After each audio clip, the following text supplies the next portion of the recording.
ragazzi sono curiosi, hanno chiesto. Di cosa si è parlato? Innanzitutto i bambini hanno letto dei libri che li hanno catturati, avvinti, sono piaciuti, di conseguenza hanno voluto farmi tante domande, penetrando all'interno del libro sulla natura dei personaggi, come sono nati, come sono torti, se mi sono ispirato alla verità, se è tutto frutto di immaginazione, e la curiosità dei bambini che ancora oggi può essere sollecitata da libri scritti dalla loro parte, insomma. Nell'epoca dei telefonini, ha senso ancora leggere un libro? Una domanda provocatoria, ovviamente. Guardi, io ho insegnato per quasi 40 anni e ho formato lettori felici. Oggi è inutile mettere in contrapposizione il telefonino e i libri, possono convivere entrambi.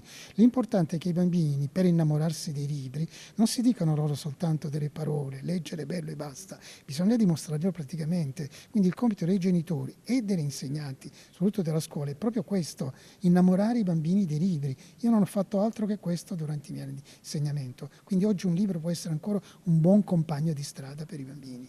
Sono cambiate forse le storie? Che cosa chiedono i ragazzi oggi? E beh, certo, sono cambiate le storie, hanno vari interessi, chiama più dell'avventura, la fantasy, però vedo che sono molto attenti alla quotidianità, a esempi, a rapporti sociali che vivono, rapporti tra coetanei, la scuola, la famiglia, e io da 40 anni scrivo libri, ho centrato sempre la mia intenzione proprio su questo, sul mondo dell'infanzia, sulla quotidianità, su quanto vivono personalmente tra di loro e con gli adulti.